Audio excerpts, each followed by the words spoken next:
Heyo, I'm Christie Rocha, podcast host and content creator, and I am thrilled to welcome you to the Inner Edit. This podcast is all about us, the creators, the storytellers, the visionaries, navigating the ever-changing online world. We are in this together, facing challenges unique to our craft, like burnout, setting boundaries, dealing with negativity, and that oh so familiar imposter syndrome. Join me as I chat with fellow creators, therapists, and coaches to explore collaborations, making connections, diving into creating conscious content, figuring out how to maximize our content output, and discovering that mindset magic that keeps us going. Whether you're a content creator seeking resources or just curious about the behind-the-scenes world of digital creators, the Inner Edit is your resource for personal and professional growth in the digital world. We're all going through the same things, so let's talk about it. Hit that subscribe button and welcome to the Inner Edit. Hello, welcome back. If you are like me and you follow all things therapy and wellness accounts on social media, then you definitely know who my guest is today, Dr. Kelly Vincent. She is a licensed holistic and clinical psychologist and content creator. I have followed her for so long, and I'm so excited to actually meet her virtually, of course, and pick her brain on her journey from marketing into psychology, her career, her content, all of it. So a little bit about Dr. Kelly. She started her practice in 2019 after leaving her marketing career and returning to school to obtain her degree in psychology. Dr. Kelly helps guide women towards a more holistic way of living by healing past traumas, embodying their authentic selves, eradicating negative core beliefs, unsubscribing from hustle culture, and working to integrate gentle and holistic lifestyle shifts to move towards alignment within the mind and body. I feel like all of these things, while they are meant to apply to our lives as a whole, we can apply all of these things to our content and our relationship with social media, right? All right, here's Dr. Kelly. Hey, Dr. Kelly, so nice to meet you. Thanks for being here with me today. Yes, thank you for having me. This is one of those moments where it's just like so fun when you've been following an account for so long and then you like put a actual human face to it. Like it's really cool. It's like, oh, there you are.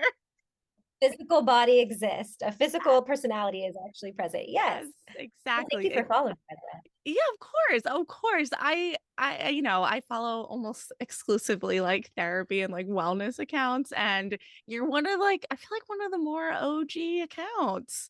Okay, I'll take that. Yeah, or it's like a sign to move on potentially. No, but like you've like been there from a Yeah, I don't know about the beginning. I don't know what the beginning is, but yeah. like there are a few names that just come to mind when you think of therapists on Instagram, and like you're certainly one of them. How funny. Yeah, yeah, and yeah, if I think back, it's kind of it's been a bit, and it just definitely has exploded probably in the last like 4, 5 years. I think that first year I was on it, it was pretty quiet as it relates to therapists because it was still like, do we go on there? Is it appropriate? Is it ethical? The whole thing. But Yeah. then, yeah, it has been now like a norm, I would say, especially in the last couple of years for therapists to be on there. So, which is good, right? Like Yeah. everybody getting out of the darker shadows and showing a little bit more of who they are and what they have to offer and their specialty and all that. So it's a good Yeah. thing. So take me back to that for a moment. I Yeah. know from talking to a lot of therapists who have platforms that there is kind of this moment of, do I go public? Do I show my face? What do I say? What do I not say? Like, what was the decision making process for you like for starting your platforms? Why did you do it? What keeps you on it? Yeah, it's solid question. So, and just to kind of bring you like a little bit further back. So I was one of those therapists, I guess, because now that I've been in the field, I've actually heard a lot of stories that are very similar to mine, but I was in a different field. I was in marketing. So I was doing marketing for like 5, 6 plus years. And then call it my quarter life crisis. I think it was around like 25. I was like, what am I doing? This isn't fulfilling. This isn't what I want to do in life. Had no psych background, none at all. I don't even think I had been to therapy, maybe like really when I was like a small kid, but barely remembered. But there was something about the field. There's something about the profession. There was something about sitting down with another human, getting to know them, I was always very curious about people and their stories and why they do the things that they do. So it was a bit of a Hail Mary. And I just was like, I'm going to go back to school and I'm going to get my doctorate. I'm just going to do the whole thing. And really, there was no real sort of like, a bunch of people I think looked at me like, really? Like you're what, why? Like just totally confused. But it was something oddly weird, like just intuition or a pull or whatnot. So I already kind of had that career already going. So by the time I got to grad school, I was just sort of already very focused on kind of what it is that I wanted to do. I knew I wanted to be in private practice. I knew I wanted to kind of develop a practice that really aligned with my interests and my passions. And then leading up, so my postdoc year, so this is the year that you have your doctorate, but you're finishing your clinical hours, 1,500 clinical hours, um, to then sit for your licensing exam. You can't really do much as it relates to like building, your, who you are and what you're going to offer because you're under the restrictions of whoever's supervising you. Okay. So at the time, Instagram, like I mentioned, it was not necessarily like super popular as it related to therapists. And there was a few on there that, still are on there to this day. And it was more for me like just something that I could like own, something that I could start to create, or some sort of outlet where, I felt like I could do like a little bit of advocacy, or I could start to kind of find my voice as a therapist and find what it is that I want to talk about or whatever. And at the time, like it was still when photos were what Mhm. people did on there. So if Right. you scroll all the way down, like way back, it's like these random ass photos and quotes or whatever. Um, I know. I think but we'd it all really cringe doing that to ourselves, totally. right? I was like totally like, just hopping on the bandwagon of what everyone else did. Right. And just did that. Most of it no value. Most of the value is in the caption, but still little value. But yeah, it was something that I just wanted to feel a little bit like in control of and feel like, and I did have visions of, my own practice and what that would look like and the branding. Like I was always very interested in that, I think just because of my background previously. So really like it was kind of a fluke that I even went on there. And even my husband at the time, he's like, I feel like that's going to like lower your credibility. I feel like that's not a good idea. And like, fair, totally fair. Mhm. And then looking back, just because it has added a lot of different opportunities and it's added a lot of value in different kinds of ways. Like, he's like, okay, I stand corrected. But still, there's always that element of like, how do you show up on there really ethically and really professionally and really aligned with your boundaries and those kinds of things. So I think about those things still to this day.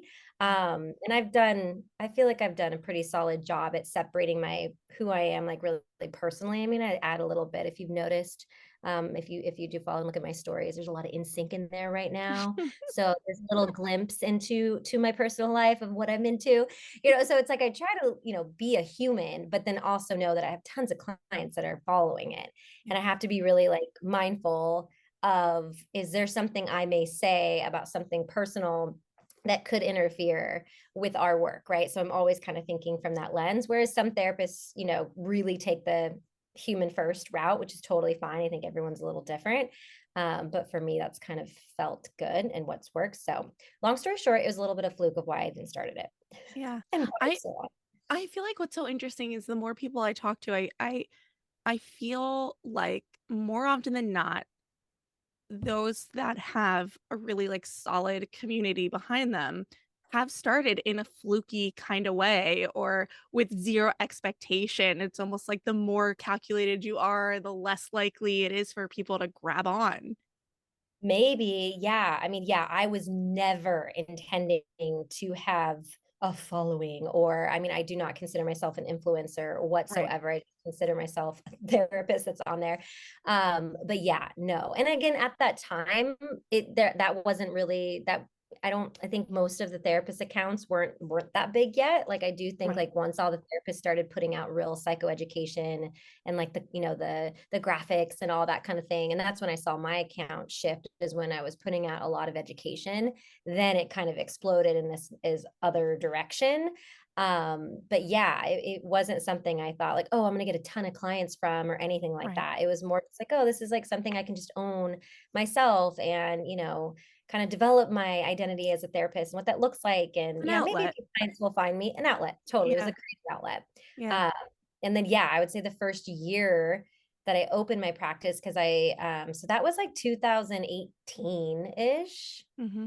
late 2018. And then I had a baby in 2019 in February, and then started my practice in like June or July of that year. And it was wild because by then, most of my clients, I didn't have to do much when I opened my practice. Most of my clients were coming from there, and they were like the total ideal Awesome. client, which was a Yeah. massive shock. I was like, okay, I guess this is working in some kind of way. I guess I'll, continue it. So it just kind of like maintained the momentum of showing up. But Yeah. I definitely showed up then much differently than I showed up now. It was like I was posting 5, 6 times a week, whereas Mm-hmm. now it's like 3 times. And, if I get a Yeah. random excitement, I might post 4 and get crazy. And Get I real. want to, yeah, and I will get to that. But I think so interesting your background of marketing. I mean, I think that that's so relevant, right? Because you have now therapists, small business owners, big brands, like whoever you are in the world. I feel like there is this pressure now to be some kind of person on social media. Okay, so given your experience and background in marketing, now coming into the therapy world, I think that there is a lacking of confidence and information around how to actually marry those two worlds.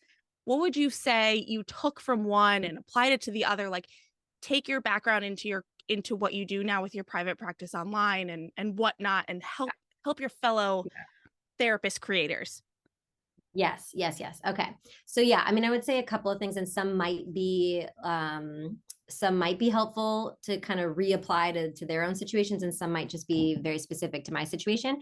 So I would say because of my background, there was more exposure to some of these different avenues of marketing, these different ways to market, the language of marketing, like SEO and different sort of social media campaigns. And at the time, I mean, way back then, it was a very different, it looked very different. Yeah. And what was possible to market through social media was very different. It was like the hot new thing when I was like doing it. And Facebook was like one of the only places that you marketed. And not even Facebook advertising, it was like Facebook campaigns and giveaways and things like that. And email marketing was still really big too. So I think I just got a lot of exposure of the possibilities of what I could use and what I could kind of integrate into my future practice to then kind of either build a community or connect to potential clients or whatnot. So I think just my exposure was one.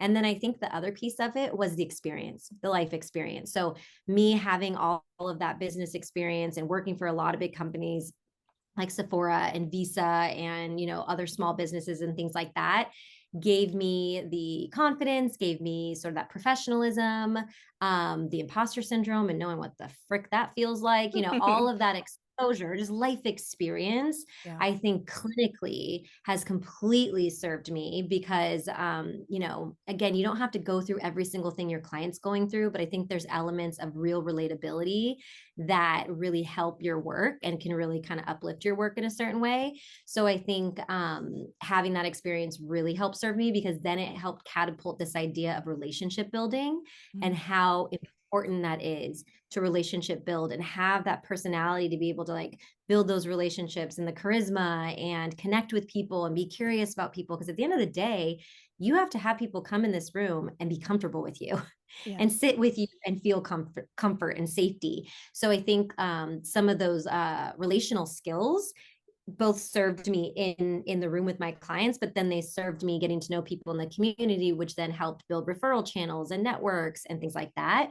So yeah, I do think, in the very beginning, when I first went back to grad school, I thought it was a huge deficit.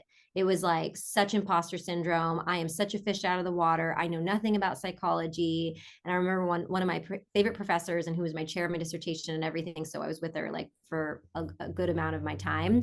She was like, Kelly, that is such an advantage. That is such a benefit that you have that experience. And at the time, I didn't see it as that. I just saw Yeah. it as like, this is useless. And now looking back, it's like, oh my gosh, no, this is actually really, really, really valuable.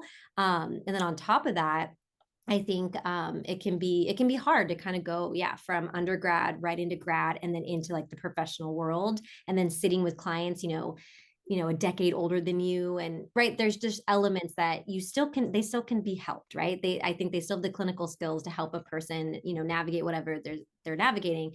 But when that person is also has been in their shoes, totally gets what they've navigated, it just kind of brings a little bit of a different connection, I Yeah. guess.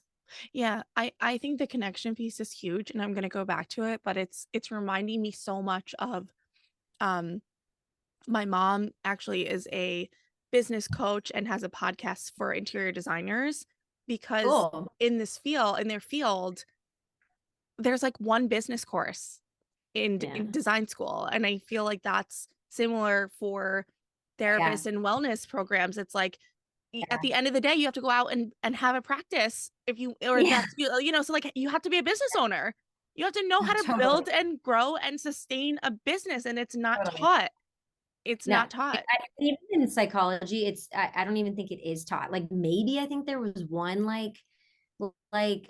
elective that you could take that was around it, but honestly I think I did take it. It was like the most basic bare bones stuff, Yeah, because yeah, therapists aren't necessarily business people. They're people that are, really in the helping profession. right. So yes, it is almost critical, especially if you want to build a practice, you want to build your own thing, or create something that's your own. Like that it's critical. It's Yeah. critical to have some of those skills.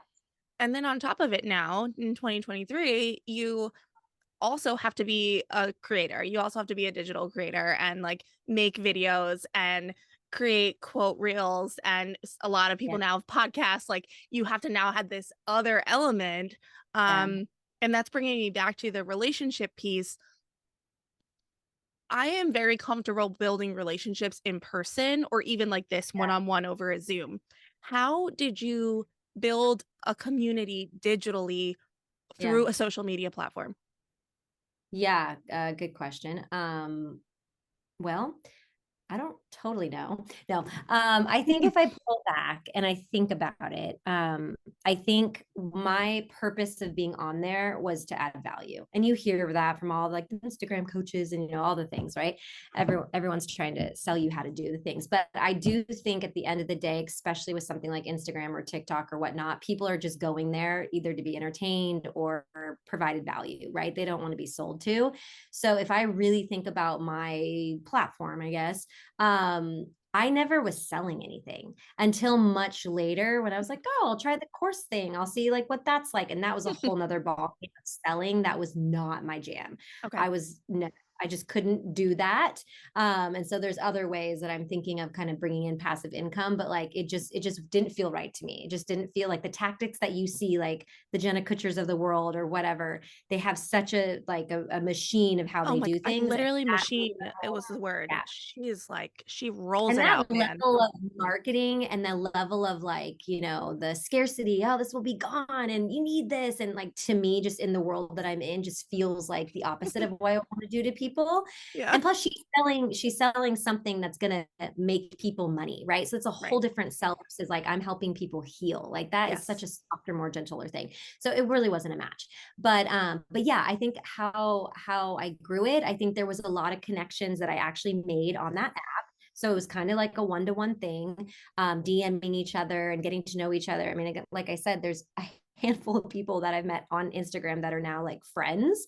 And then as their accounts grew, there was a lot of reciprocity between people that I was like meeting on the app that would share my stuff. I'd share their stuff, that kind of thing. I think that helped it really grow. And then I think it was just about like, what am I passionate about? What am I skilled in? And what do I want to talk about? And I do think people were just finding me because they were relating to that information. And it's evolved over time, right? The people that I feel like even reach out to, want to work one on one are a little different than who they were like 4 years ago, which has been really interesting. Hmm, And my content has changed. I think in the beginning, I was so focused on just anxiety and I was so focused even on like postpartum, which is the stage that I was currently in. So it was very top of mind. And then right. I felt like it was too much because I was in that stage. Then I kind of moved away from the mom thing.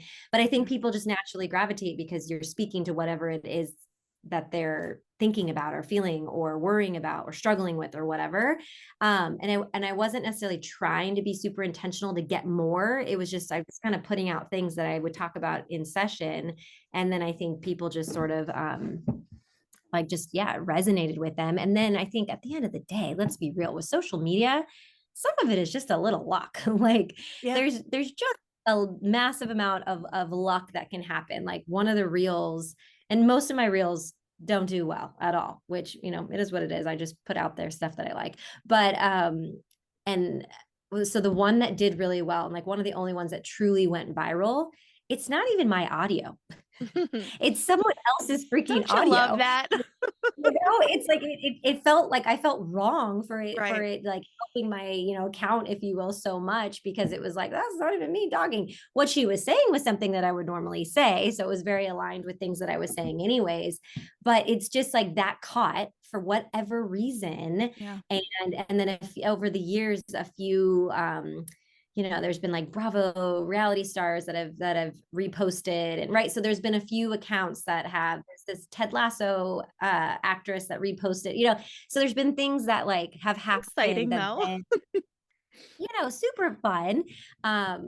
Those types of things I think obviously help. So it's like, did I build that or did I just get lucky? You know what I Yeah. mean? So it's like, I kind of want to be like really realistic about it, where I mean, I think everyone's trying to sell the secret sauce of how to do things. And yes, I think there can be some rhyme to the reason, but sometimes I think like Yeah, I it's agree. a little bit of a wild, wild west. And, Yeah. sometimes it flies and sometimes it doesn't. Yeah. Well, I think there can be a secret sauce, but I think that the trick is that the secret sauce changes every week. It's like It does. it changes so fast that by the time someone tells you what it is this week and you implement Yeah. it next week, it's done.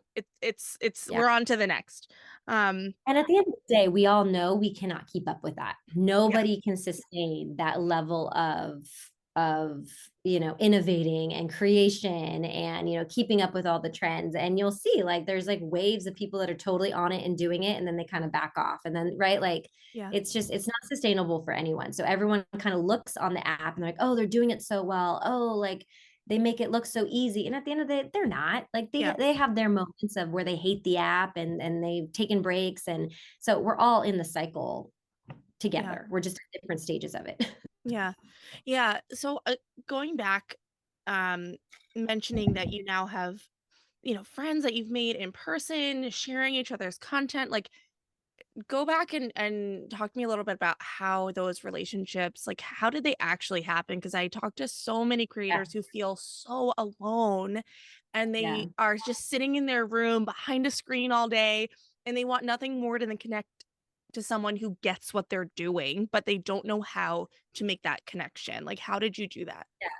So when so my postdoc, I was up in the Bay Area. We were living up, it was outside of San Francisco, and then we moved down here to San Diego to finally kind of settle, if you will. So at the time, most of my professional network was in the Bay Area. So whenever I'm kind of starting to build something or really focused on something, I definitely get very what's the word, like tenacious, like I'm very Okay. highly motivated.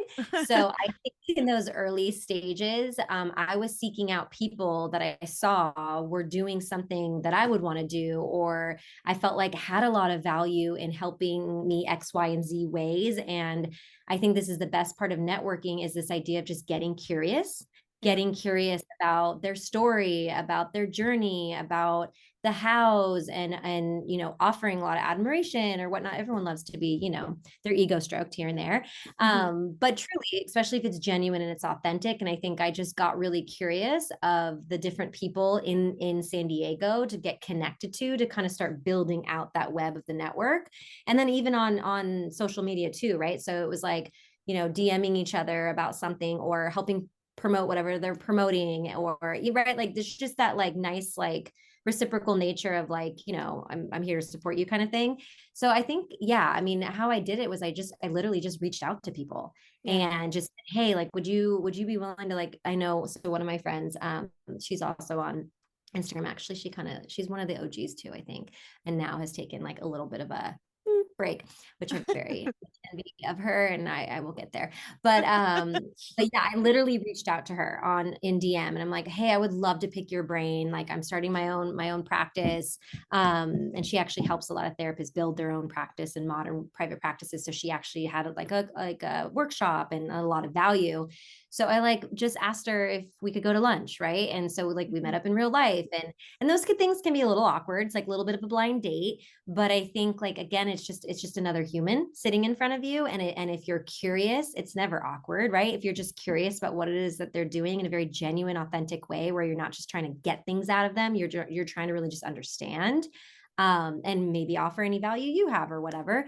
That's like kind of what I did, and it wasn't necessarily like calculated or like strategic. It was just that's what I knew how to kind of do. That like that relationship building was something that would really kind of then start to build momentum, because that was the same thing in the agency world, right? Like, there was a lot of relationship building with your clients, and then growing the business within the business, and pitching this and pitching that. So I think that kind of helped, that pull in me to like, hey, I just got to get out there and meet people and then see where that takes me, right? So it's each person I've met, like, who else do you think would be good for me to talk to? They give me 2 or 3 names, I go talk to them, that kind of thing. And that's more of like, I feel like, what do they call it, like grassroots marketing or whatever. Mm-hmm. But I think in the digital world, it might be like, yeah, like reaching out to people, seeing if they would, want to do a collaboration. And I don't know how much people do that still, but like that was like way popular. I Yeah. feel like, where people were collaborating and doing posts together. So I would do that online too. Like there was some same synergy. We would do like a series together or something like that, because then it's like bigger audience and whatnot. Yeah. Um, so yeah. I'm just hearing like, and I'm taking from it, just take a chance, right? Like just, Yeah. and it Yourself sounds out there. Be simple, vulnerable. but a lot Yeah. of times it's not as easy as it sounds. But I think where I and it's funny, like I just feel like when you're watching people online as a consumer of their content, you start to put stories around them, and you start to put stories around what they're doing. And then when you do take that chance, or when I've taken that chance to DM someone, I've never I've never regretted it. Yeah.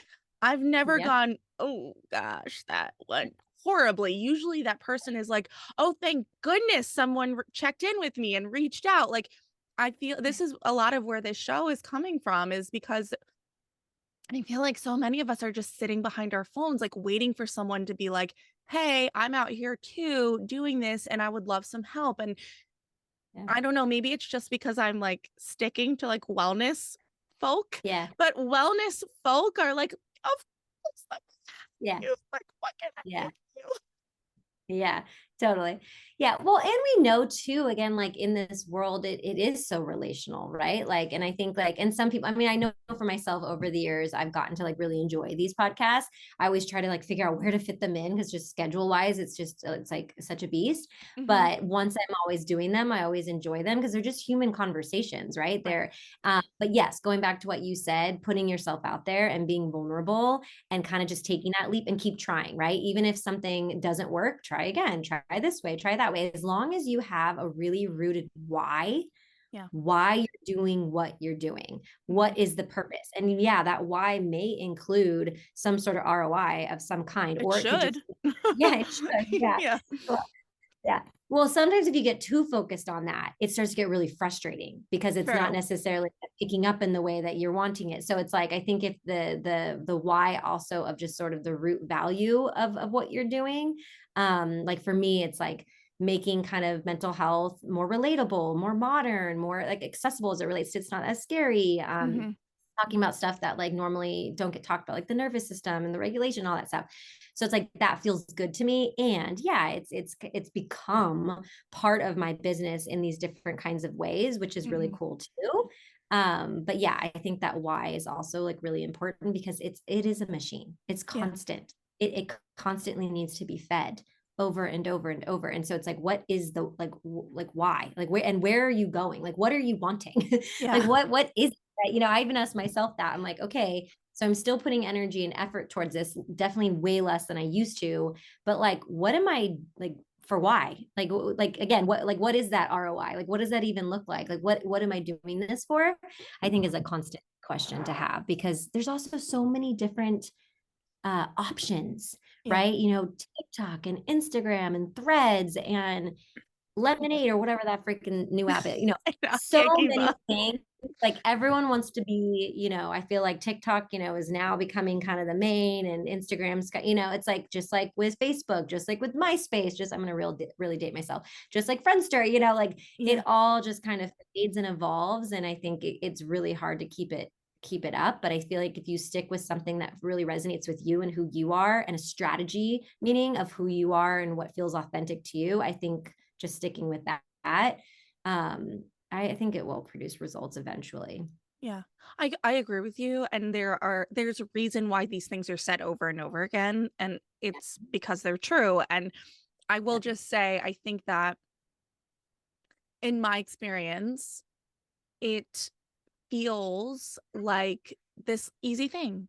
Like, Yeah. let me just go online and talk about stuff and be really intentional about it and focused and da da da. And it's like, it's truly taken me now 2+ years to really hone in on what it is I want to say and Yeah. who I want to be on there. And it'll probably evolve again, but Oh yeah. I was under the impression it would be a lot easier than it is. And I think that there's still this impression that creating content is like this butterflies and roses thing to do. Like it's like, oh, lucky you, you have this following, your life must be so easy, and you just like make videos for a living. And it's like, you have stuff. No, no. Yeah. And I do think this, like this niche area of supporting content creators and supporting the ones, especially that are like now it's become their full livelihood. It is a whole different realm as it relates to like what mental health struggles can come Yeah. up there, right? Like the imposter syndrome, the severe anxiety, you know, the Burnout. burnout, major, the whole, like my whole high functioning anxiety, like to a T, right? This element of like I have to keep this up or Yeah. else, right? Like this like scarcity mindset can be very, very toxic and very overwhelming. And just the dysregulation, right? Because if you also think about the app, like it's so much sensory input coming at you, sounds, noises, scrolls, the whole thing. Like the nervous system isn't meant to be like exposed constantly to that chaos. So Hmm. there's just that element of like your own sense of like regulation that gets really impaired. So yeah, I do think you know, I feel like it'll be a study in like 10 years from now, like Oh, of I'm this sure of generation it. and Yeah. the people who have now, because now anybody can be a star. Yep. Anybody can have a business overnight. There was that one I just read somewhere, that one gal on TikTok. She's so young. I forget what her name is. Starts with a C. She's like dating the Travis Barker's kid. Anyway, she's like one of the most followed gals Oh, on TikTok, whatever. And it was something about, Charlie yeah, D'Amelio. Yeah. yes, something about like $24 Yep. million. And I'm just like, oh my goodness. And then you kind of look back at like what she's doing, and it's like for what? Like what Yeah. what is it she's doing? I mean, good for her.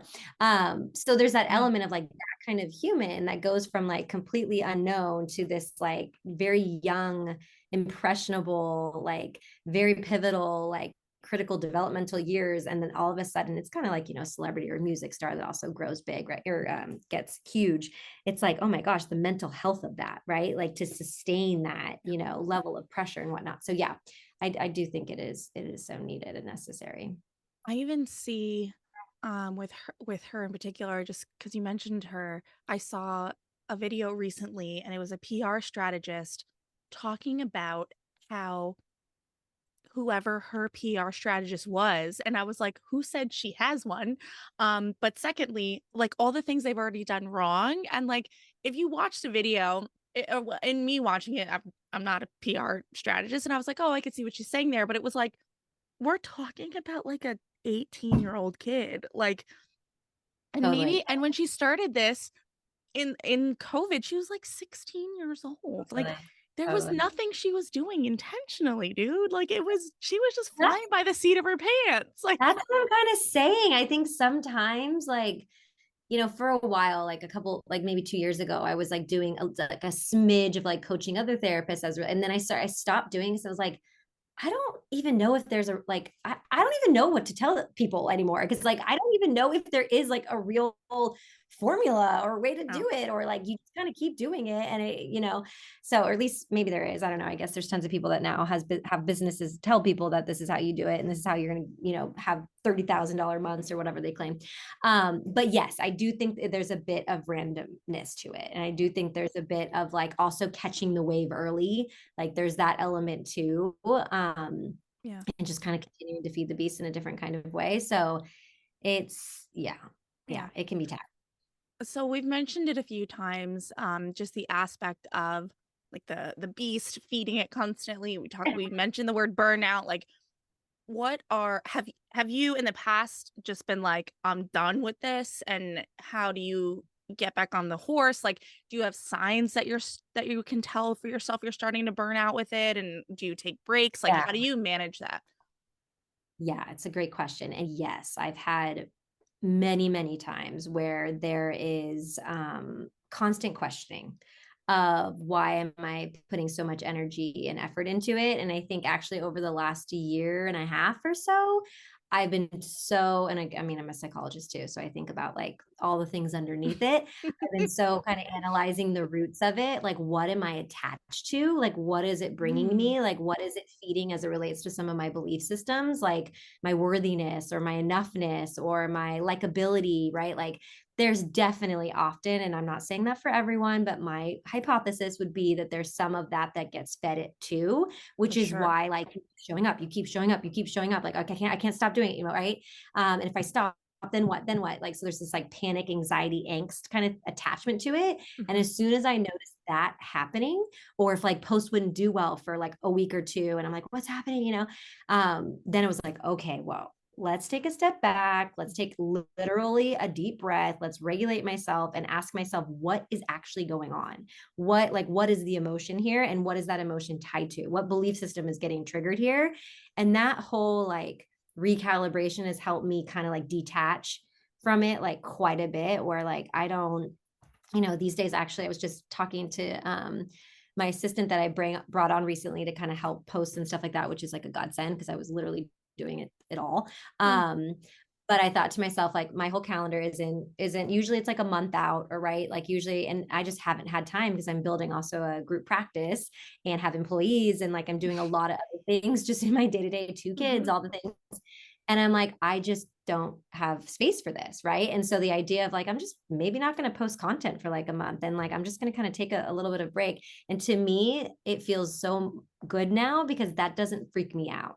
That doesn't scare me. Like, I don't feel as like tied to it. Whereas before, I think there was a lot of ties for different reasons or a lot of like expectations in the future about other like things that I was doing or whatever.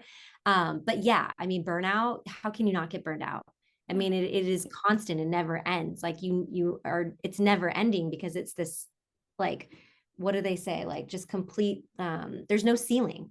Right. Like Yes. you can grow, right? There's always someone that has more than you and whatnot. And I think it's also going back to that why, like, are you focused on the vanity metrics? Are you focused on the quality and like conversion of something that you're doing? Like that Mm, also has to be a constant question. Because if you are focused on the vanity metrics, which I guess, okay, but then there's just the limitlessness, right? Like yeah. then you're oh, once I get this number, then I'll feel good. But then you're like, oh, I'm at that number. And then it's like the psychology of like, oh, well, this is now I'm here, but I want to get here, right? It's a constant, like never enough. Mhm. So I don't know. I think some of the signs of burnout is the attachment, right? Yeah. The high attachment to it, the emotional response to when something isn't going right or something isn't flowing or your account's not growing. And if there's like a huge emotional response, that's a huge kind of indicator. Be like, oh, let's step back and like let's look below this. And Mhm. then I think it's also like taking inventory of like what is happening in your life. Right. And can you give the amount of energy and effort to this to kind of maintain it while also doing all of the other things, right? If this is just your sole job, okay, well then you probably have a lot of space to kind of continue doing it. But if you're doing a bunch of other things, it's not sustainable. So it's like just being realistic with the priorities is another kind of indicator for me, which has been of recent, right? With the group practice and things like that. It's like, oh, I cannot spin Yeah. these plates all at the same time anymore. Like it's just not possible. Yeah. So, but yeah, I think it's constant reflection. Yeah. I need to I need to think about that. Because I definitely have a little bit of the fixation on the metrics, and it's funny because for a long time it was like hit 1,000, hit 1,000, hit 1,000, and like I hit 1,000, I didn't even notice. Like, Yeah. and Yeah. and I think because I got so defeated by it all of like how long it took to hit Yeah. 1,000 that it was like, well, you didn't hit it fast enough, so Yeah. why Yeah. even bother celebrating it or being aware of it? And I do still hold these beliefs of when I hit certain numbers, this will change or I will feel. And I, you, It will mean. yeah, Yeah. okay, it will mean, yeah, because it's, and I don't know, like I've been bringing this up quite a bit recently, and I think maybe I have to look at this too. But like I learned within the last year that I have like the type 3 on the Enneagram, like I'm like the performer, and um Yeah. there is something to that. Like I have always been drawn to the public validation, Yeah. the employee of the month, Yeah. the MVP on the team. Like there is something there that it's Yeah. I've always needed the extra outside like validation. Yeah, and I would say, like, as a therapist, it's like I would love, like, and we're not necessarily doing therapy, but like to dig in those roots, right? To Yeah. understand what those roots are and what it is that what part of you is coming up to want that, to pull for Yeah. that. Like what part of you maybe felt wounded at one time where you didn't get that, or where it meant something even more significant to get that. And we all know logically that external validation only is not fulfilling, right? Because we just need more of it, more of it, more of it. And it's a self-soother, right? It's just like a coping Right. skill because Right. something inside feels not as, secure, right? Essentially it's security. And we all have it. Let's be real. Like external validation feels good. It's not that Right. it's a bad thing, but when we rely on it a little bit too much, and then let's be real, social media, that couldn't be more of an external validator. The Right. number of likes you have, the number of followers you have, the number of people that are interested in working with you or doing something with you, right? Like, and then you see your peers and you see all the things that they're getting. Massive comparison trap, right? Right. But yeah, I do think like, and especially for any creator, and any creator especially that has like a bigger platform and feels this pressure and whatnot. I mean, no matter if you have big or small, if you feel that pressure, it's kind of like digging a little bit deeper of like, okay, what is driving this? Like what is it that I'm needing? Like what am I soothing? What am I trying to fill? Can I fill that myself? Can I kind of heal that myself without kind of needing to pull from the outside world? Because Yeah. it's never enough. Social Right. media is never going to be enough. You'll get to 2,000 and then you're like, well, I need to get to 5. Okay, well, I need to get to 10 because that really means something. And Mhm. I was in that trap in the very beginning. I would say I remember that 10,000 mark. Like that was a big, Yeah. I was like, oh, okay, like okay, we're gonna go this direction. We're gonna like, oh, we're gonna make this way, you know. And then I totally got into that trap. And it wasn't, and even now, I mean, there's sometimes I'm like, oh, should I be doing more? Because like, whoa, look at that therapist. She's like cruising. And then I'm like, no, I don't want to do that. Yeah. Like I actually don't want to put in the time and effort for it. And no, thank you. Yeah. Do you No. think that you would have I mean, this is like a really theoretical question, but I'll see what you think about it. Do you think that you would be able to have as much of that, no, I don't really want to, if your account hadn't taken off and you are where you are? Yeah, of course there's an element You of know what growing. you know what I'm I saying? totally know what you're saying. I think there's an element of growing satisfaction with Okay. where I'm at, right? Like there's a growing satisfaction of like this is good enough. And I've been working on that in my own personal life in general of like good enoughness, right? Because that's one of my belief systems that's pretty wounded, if you will, for various reasons. We won't get into that, but like so Okay. as I've been working on that and as I've been healing that, it's been helping that pull for that external validation of like, oh, if my account was 300 people or 300,000 people, then I would be enough. Right. And it's like, I know logically that that actually isn't, real and true. Right. So yeah, I think there's a little bit of like, okay, this is like good enough. Like I get people validating it like when I don't really ask for it. And that's kind of nice. That feels good. But I also think there's this element of like, the attachment to it. I think we have to really look at it. So like if you're attached to it because it's part of your livelihood, That's a totally different thing, right? Like this is Mm, not, I'm not attached to it for my livelihood. My livelihood is seeing clients one-on-one, and now my group practice and running that. So this isn't like my end all be all, whereas some people it is, right? And yeah, then it's there's a lot more angst around that and anxiety because this is how they make their money, which I get scared for a lot of those people, especially if like Instagram does finally kind of like teeter out, or right, like it's like then what, yeah. they talk a lot about that in marketing strategies, like build your community offline, like email lists, those kinds of things. But yeah, I kind of feel like it's a question around attachment and sort Okay. of like what you're getting out of it. um but yeah. Has has what you've done on social media spilled over into your personal life into any positive or negative ways that you might not have foreseen? um yeah, it's definitely spilled over. If you had my husband on here, he'd be like, oh my god, because he is not a social media person. Yeah. Has never really been on it. Yeah. But this is like a thing. This is part of it. It's like you're sitting on your phone doing quote unquote work, right? And you have people around you like, "Hey, we're here." Yeah, I think I'm pretty decent at that. It for me, it's been more of like when I've gotten into these zones about something, Okay. like putting all this effort and energy into something that I put out there that maybe I felt like didn't do as well, and then kind of like talking through it with him, or Got like, it. oh gosh, right. So more about like when I had maybe higher levels of anxiety and higher attachment to it, Mhm. there was a lot more of like the spillover of like my emotional processing. And I'm a big feeler, and I'm an externalizer, and he's an internalizer. So for that, Fun. super for him, super fun. So yeah, that. But then there's been a lot of like positive things where I've gotten to do really cool things that I would have never gotten to do, like write a journal and do a course for Audible and work with like certain cool like brands and companies, right? So there's been a lot of like fun stuff as well. Mhm. Um, and yeah, like I said, I think within the last year, my attachment to it has really like softened a lot. And Yeah. that's been really nice and really kind of releasing because there's not, um, I'm not so like as focused on it. Yeah. Um, because it's also like we've said, it's always changing.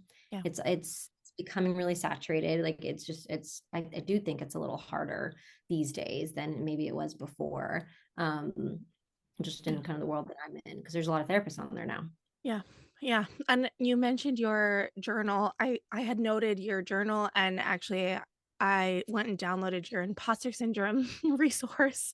Oh, Because I think those were the two that really stuck out to me as things that aligned with, my message and what I'm doing here for creators, because you said it so well before. I don't need to say it again. I'll just remind people about all of the imposter syndrome and the comparison on Instagram and social media and everywhere, that to sort of identify your type. I mean, it's so helpful. And I think it ties into the journal because one of the things I preach is basically like, y- there's I don't I just am starting to believe that there's really no better way to connect with your online community than there is to just know yourself. Like the self-awareness piece of mhm. being a public figure, whether it's a public figure to 100 people or 100 million people, is just, I think, so critical. Yeah. And I think it builds that relatability, right? It builds that connection. The people feel safer with you because they feel like they see you, they get you, even though if you don't even know each other, there's still this element. Like I get messages all the time, like, oh my gosh, your stuff resonates so much with me. Like, thank you. Right. Like, so they don't even know me, but there's like a connection building because they feel this sense of like being seen Yeah. and being heard in a way. Yeah. Is there anything that you have put boundaries around sharing because of your profession that you just wish you could share more of and don't? Like, you don't have to be specific because obviously there are things you don't want to share, but like I'm just wondering if it's like if it does it feel censored in a way or Yeah, I mean, I feel like I usually share like because you'll like even when I was so when I first because I have an imposter syndrome course that I did, okay. him years ago, and I remember kind of like like promoting it ahead of time, and there was a lot of like different little things that I did that I was completely vulnerable, that it was literally like inspired by my own freaking experience, like Mm-hmm. my own imposter experience. And I talk a lot about that in the course and my whole story about that. So Okay. there's definitely in podcasts, I'm usually a lot more like raw and honest with my stuff and like what's come up for me. So like I say, I share it in a way with like intention. I share it in a way where it's like uh applicable to what we're talking Interesting. about, because of Relevant. course, Yeah. yeah, relevant. Of course, Mhm. I've felt all the same things. Like I'm not over here like have it all figured out. Hell no. Like I'm still on my own healing journey. I'm still figuring this out. I say that to clients all the time. I'm like, I'm still practicing this. And Yeah. I'm preaching this constantly, but I still practice this, right? Because we're human and there's a lot of layers to us and there's a lot of commitment in the healing process. So yeah, I don't know if I censor. I mean, the only thing I censor is definitely my kids. Like I don't really ever show them, or like, I mean, I talk about them in like funny ways. Like, I Hmm. mean, if you notice any of my like funny shares on in stories, like half of them are about kids and how batshit nuts they are. And so just my raw honesty of like motherhood and just how effing nuts it is. I'm pretty Yes. open about that. Very open about that. So yeah, I mean, I think like there's little tidbits and pieces of my humanness that come through, but I usually, I think like in whatever setting it is, I'm not necessarily like pouring it all out because it's not necessarily like needed or Yeah. appropriate to do so.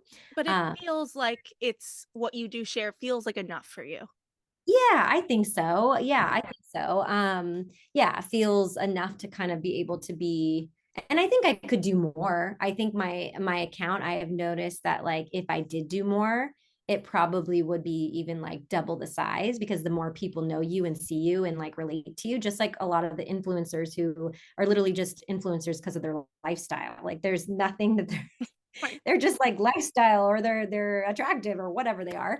Yeah. um or people really start to get to know them as like a human in their life. So I just made the stance that I wasn't going to do that, and I wasn't going to show my life in that kind of way, because I just, again, ethically, and I just didn't want to. I didn't want to sign up for that. I didn't want to sign up for like tracking my life and my stories all day. And Yeah. half the time I'm like, nobody probably effing cares what I'm doing. Like Yeah. this, it's not interesting whatsoever. So They do, but so I yeah, understand why you feel that way. yeah, they don't. Trust me. If I tracked my life, you would, you'd tune out.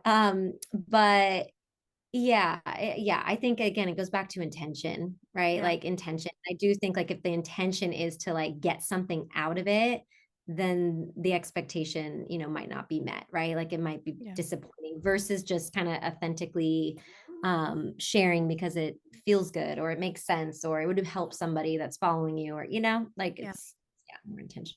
Yeah. I do. Okay. All right. So considering anyone listening is most likely a fellow or aspiring digital creator, possibly in the wellness space, is there Yeah. any like major word of wisdom that you wish someone would have given you back when before you got started, or anything you want to leave people with based on your experience and your journey thus far? Yeah, I think I mean, like, there's such cliche things, but like, so I think two things. I mean, truly the trust the process, Mm, right? Like, we just see the end result, we see other accounts, and we're like, oh, wow, like, I want to get there, but there's so many little baby steps and so many small little shifts, and it's the same thing with healing, right? They're really small baby shifts that lead to greater change. It's really mhm. not like a light bulb. I mean, sometimes you get a light bulb aha moment, but normally the healing is happening over time, just like your business. Just think of it as a baby, right? It might still be in its infancy stage, and that might be frustrating, and you want it to grow bigger, and you want it to like walk, and you want it to do the things, and it's not, because there's that time and nurturing and energy that you have to put in it day in and day out. That like that process is something I have to remind myself of. Like right now with my group practice, like I visualize it, 10 years from now, which is great, like strategic wise, but it's not great in my day to day. No, just focus on Right. one thing. Right. And I think that like the prioritization is another big one. Like just focus on one thing, and what one thing could be tied to an ROI that's more beneficial for you, and zone in on that. Um, and then I think like the other thing I wish someone would tell me back then would be, um that you're just like everyone else, in the sense of like everyone's feeling this. Everyone's feeling like an imposter sometimes. Everyone's feeling overwhelmed by it. Everyone's feeling confused about what to do next. Everyone's, getting a lot of information from everywhere, and it's like overload, and you don't know who to believe and what strategy to follow, right? Like there's so much chaos. Like the more Yeah. you can get quiet, and I haven't talked about this a lot. Usually I talk about it all, like every podcast, but like the nervous system stuff, I think is so key. Learning about your own nervous system, learning about what regulates it, learning about what states, right? Like, are you more, when you get stressed out, is it more a fight response? Is it a flee response? Is it a freeze response? Like really trying to understand why you're reacting the way that you are, I think can totally help recalibrate as you run into these challenges. Because let's be real, like owning your own business, being a creator, being maybe in the public eye, challenges Yeah. after challenges. It's just going to continue to be that way. And then you have sweet moments that make it worth it, right? But the more you can get regulated, the more that helps sort of your, what they would call that prefrontal cortex, the planning, the thinking part of your brain to be online, so that Yeah. you can actually make very like clear decisions versus emotional. So that would be another one. So that was a lot. That was a Yeah. few. No, but I think it's so relevant because I think we underestimate how much our consumption and our often now creation does impact such a major system in our body. Like it just, I think 100%. because it's so at our fingertips and so quote unquote easy and just like happening all the time that we severely underestimate the impact on our bodies and our health and our mental space. And it's just such a great reminder. Yeah. Totally. I mean, getting grounded in your present moment, getting grounded in your authenticity, getting grounded in your lane, right? Like stay in your lane. Yes. Yes, it's nice to seek out inspiration, but stay in your lane, because you can only do what you do, right? And you can only build how you build, right? So it's like you just got to stick with that, and you can't be anybody else. So you might as well just stick with that and just kind of keep trucking along, because it does take time. And yes, people blow up overnight. That's true. That can happen. But if you're focused on that, it's kind of like, winning the lottery. It's like, yeah, Yeah. it's possible, but like, I don't know if that's like what you want to focus on. Maybe you just want to focus on like, putting one block on top of each other and kind of building until it feels really like secure. But there's a lot of people selling things too that grab your attention, and so it's about blocking out the noise too. Yeah. Yeah. Getting quiet. That's Mm-hmm. good. Getting quiet. I like that. It's huge. That's huge. Well, Dr. Kelly, thank you so much for your time today. It was so fun getting to know you and a little bit of behind the scenes of what's going on over there. So I just appreciate you and your time and thank you. Yes, thank you for having me.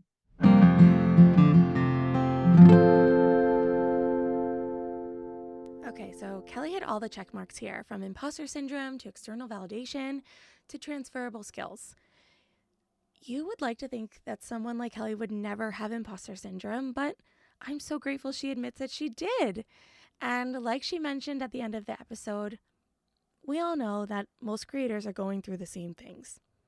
She talked about relationships several times, and I think that that is one of the challenges for content creators, building relationships with like-minded solopreneurs, followers, colleagues. And I just want to remind you of what Kelly said to do. She got pretty assertive. She knew what she wanted, and she advises us all who struggle with relationships to be curious and start connecting. Reach out to people. I like the idea of staying curious too. She mentioned that as far as networking, and that's a really easy place to start with someone. Just simple, respectful curiosity. So I know I always talk about how taking this chance can be a little bit intimidating, but again, whenever I've sent a random DM or just commented on someone's post and asked something a little bit deeper, reached out and asked a question, I've never regretted it. The person on the receiving end is usually very grateful, and I'm going to share some of my own advice here in that creators are putting content out there for a reason. They're putting it out there for a response. So it makes a lot of sense that putting yourself out there and asking a question or responding or just saying hi is going to be received really well. I love how Kelly brings things like imposter syndrome and external validation back to, this idea of self-awareness and connection to your nervous system. It's all about staying in touch with yourself and constantly checking in with your whys. Figuring out why you react the way you do to certain things online, and just knowing that the more self-aware you are, the more you can build those relationships, be relatable, and try to remember that while this is all connected to our why is going to evolve over time. So, even more reason to be in a pretty constant state of self-awareness and checking in. The last thing I want to pull out from this conversation is when, Kelly talked about focusing on one thing. It's the baby steps that lead to a big change. And if you learn to prioritize them, it helps prevent that creator burnout, the imposter syndrome, or any of the things that make us feel a little loopy and start to question why it is we're doing it in the first place. So, Kelly, thank you so much for coming on. This was so valuable for me and just truly such an honor to speak with you and connect with you. And for you listening, I hope you enjoyed this episode as much as I did. As always, I'll catch you next time. Bye. Thanks so much for listening. This podcast is a production of Luann Nigara, Inc. To learn more about me, my world, all the things going on, head over to ChristieRocha.com. Bye.